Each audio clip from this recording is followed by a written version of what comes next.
This year has been wild for compact small size phones. We have seen lots and lots of smartphone brands launching compact phones. Just look at my table, it is full of them. But here's the thing, none of them have hit that perfect mark yet. For example, the Galaxy S25 is quite expensive and its battery life is not great here. So down it goes. We have the iPhone 16. Again, it's really expensive and only has a 60 Hz refresh rate. Gone.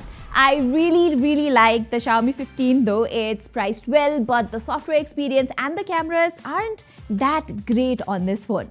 Even OnePlus jumped in with their first compact flagship. Reasonable pricing, great performance, but again, the cameras just don't cut it.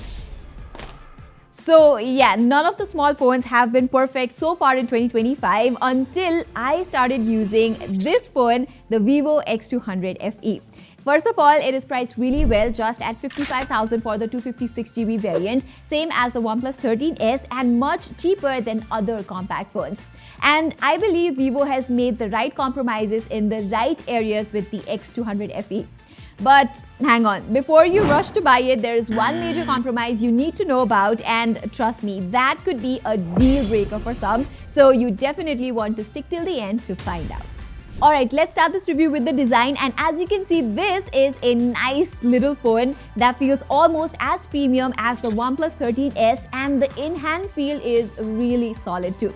I did find it to be slightly top-heavy compared to the 13s, and we only get an optical in-display fingerprint sensor here that sits a little lower than what I'd like, but over time I got used to it. But what I really like about compact devices like this one is how comfy they feel to hold, especially for someone with smaller hands like me. It just feels right for daily use and absolutely perfect for long hours of texting, scrolling, or just chilling. Plus, we also get a proper IP68 and IP69 dust and water resistance. There are metal frames and a matte glass back at the back that looks and feels very premium. It's still a bit thicker than the Galaxy S25, but that's totally understandable since we're getting a massive 6,500 mAh battery here, the biggest I have seen on a compact phone yet. And the battery life, it's absolutely insane here. While I used to get around 8 hours of screen on time on the OnePlus 13s, I am easily getting over 9 hours on the X200 FE. It's even better than my S25 Ultra, and just look at their sizes. Okay, over onto the front, we get a fantastic display experience here, almost identical to what we got on the OnePlus 13s. It's a super bright panel with LTPO refresh rate, has vibrant colors and excellent touch response. There is HDR10+ support on OTT platforms as well, and this display features high-frequency PWM dimming, making it a flagship-level OLED panel overall. The only thing that does not quite feel flagship level is the display protection.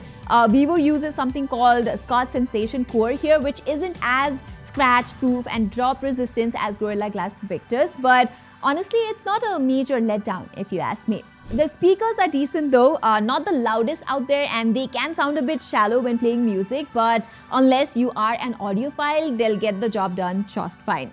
Another thing I really appreciate is that Vivo did not cheap out on the vibration motor with the X200 FE. It offers nice, crisp haptic feedback, making typing and overall interaction feel genuinely satisfying. Okay, everything until now sounds like a treat on the Vivo X200 FE, so where's the compromise then? Technically, it's in the chipset. We get the Dimensity 9300 Plus SoC here. It's last year's flagship chip from MediaTek, which just falls behind the Snapdragon 8 Elite or the Dimensity 9400 in raw performance by like 20%. But in real-world usage, the performance gap is not that noticeable. It feels plenty fast for everyday tasks. However, I did notice it gets a bit warm during gaming or when recording videos. As you can see from this chart, the Vivo X200 FE ran about 2 to 3 degrees hotter during gaming compared to the OnePlus 13s. However, games like Mobile Legends run at 120 FPS with nice 5% lows, and I also didn't face any lags or stutters in GPU-heavy games like Genshin Impact either. But yes, it does get a bit warmer after like 10 to 15 minutes of gaming or when I'm using 5G data outdoors. The OnePlus 13s remains much cooler. Another thing I'm not a big fan of is Vivo's UI. It's completely usable and stable too, but I really wish Vivo would replace FunTouch OS with Origin OS on the global variants of their phones.